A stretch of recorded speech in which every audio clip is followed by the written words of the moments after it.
Available now on Blu-ray from Arrow Home Video is 1977's Audrey Rose. This is a film that I had seen previously.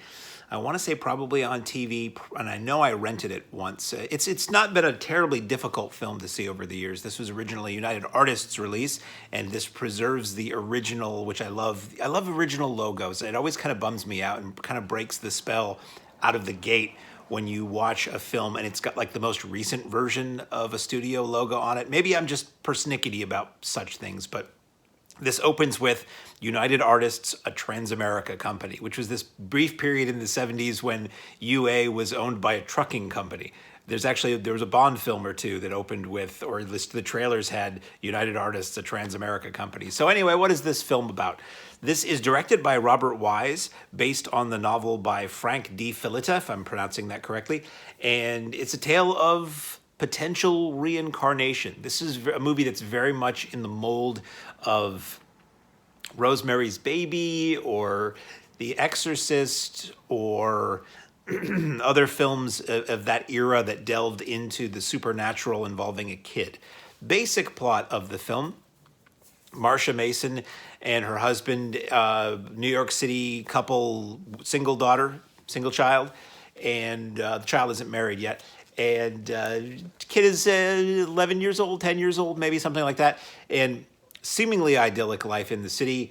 And this film gives you a lot of really great glimpses of vintage New York as well. So if you like New York City of 1976, 1977 era, you get a lot of that in this.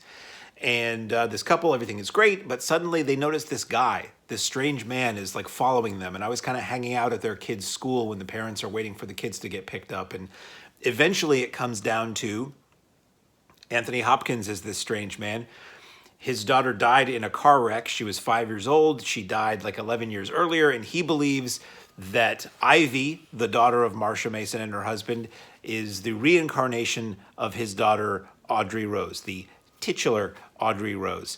And therein begins this back and forth of the parents thinking this crazy person is stalking their daughter, Hopkins believing this young girl is the reincarnation of his daughter.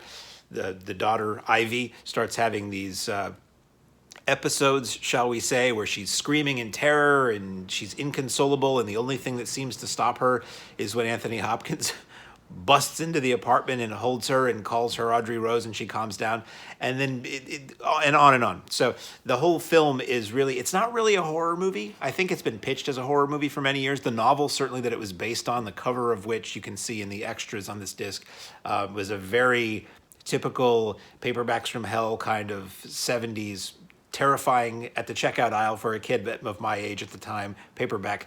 But the movie is very very thoughtful. It's really kind of an adult, grown-up drama that's this battle of wills and ideologies between the parents of this girl and Hopkins, and do the parents start believing Hopkins at any point, or do they not? And who will survive and what will be left of them, as I like to say.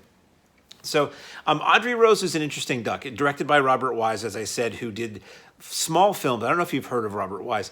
He did The Sound of Music, West Side Story, The Haunting, Andromeda Strain, Star Trek The Motion Picture, and edited early work of his. He edited Citizen Kane. So he generally does not make a bad film. I didn't love Audrey Rose watching it again, and maybe because I was expecting it to be a bit more intense than it was. It has moments of intensity, but it really is more of a think piece, dare I say it, about reincarnation and belief and all of that sort of thing. So it's an interesting film. There's probably a reason that it's not talked about very much, and I think it's because the overall subject matter is of a nature where people want it to be more of a horror film than it is. But it's well done. It's well made. It's got a good score. It's well shot. Again, if you want to see scenes of New York City in 1976, not that that's the only reason you'd watch a movie, but it's got that in there. And Hopkins is very good. Everybody's very good in this film. So that's the movie. It's an interesting duck. I hadn't seen it in a while, and I didn't remember much beyond maybe one scene in the film. So it was a pretty fresh viewing on this Arrow disc. Transfer is gorgeous. It's an Arrow release, so naturally the transfer is going to look really good. It makes it feel less old, makes it feel more immediate, aside from, the clothes and the cars and the hairstyles and all that sort of thing. Good amount of extras on this, most of which I've watched. I have not actually listened to the commentary. I'm going to refer to notes here so that I'm accurate for those who are involved. But I'm just going to read you these, okay? There is the original trailer, which is interesting. The trailer kind of plays it up a bit more as a horror angle and utilizes the original artwork for, I guess they utilized it in some versions of the poster too, but the original paperback artwork, which is very garish in the best way. You have inside the score, this is a supplement feature with music historian Dan Schweiger, where he talks about the score for Audrey Rose and the film composer and his work. You've got the investigator, the paranormal world of Frank D. Felitta, which is an art interview. He's unfortunately no longer with us, but it's an interview with the man who wrote the book the film was based on, about his experiences with the seeds of what led to this. He apparently also wrote The Entity, so he wrote a couple books in the supernatural realm, and interview with Marsha Mason about her role in the film. And these are lengthy too. The Marsha Mason is like, actually I do have it in my notes. The Frank D. Felitta is 11 minutes. The Marsha Mason interview is like almost 20 minutes. The interview about the music is almost 20 minutes. There's an interview with Adam Cardone, who's an escape artist and magician, talking about people's belief in reincarnation and such. That's 19 minutes.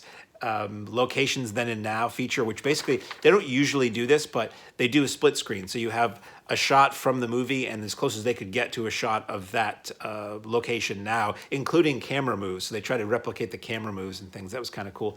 And then you've got a still gallery with a number of, actually quite a large number, it's like 100-something stills from the making of the film, and then posters and things like that. What's interesting too with this Arrow release, this is something I like. Apparently Imprint Films, which is a British only, UK only company that does sort of the work Arrow does too, different films usually. This Arrow release has ported over, I'm going to say all, maybe, of the extras from the Imprint release. So if you're somebody who lives in the US, does not have an all-region Blu-ray player, and feels like you're missing out by getting the Arrow version over the Imprint version, it looks like you get both. So I actually did make a note here. So the interview with the magician is new to Arrow. The Locations Then and Now is new to Arrow, but the rest of the interviews and supplements are from the Imprint version. So that's the Marsha Mason. There's a visual essay by Lee Gambin about how reincarnation has been depicted in film. It's really good. I love these visual essays that they have historians and critics do. That is carried over from Imprint. The Felitta interview is carried over from the Imprint. So I'm going to guess, because I haven't looked at the Imprint. It looks like everything that was on the Imprint version has been carried over to the Arrow version, which is really cool. I love it when Arrow will do a release, or anybody will do a release of something that has had a DVD or a Blu-ray release in the past, and you get all those extras. So it's not like, boy, this is a great new Arrow Blu-ray, or it's a new 4K, or it's a new transfer, but I still have to keep that DVD from 20 years ago because it's got that one cool thing on it. I love being able to just replace the old editions with the new ones. So available now on Blu-ray from Arrow Home Video is Audrey Rose.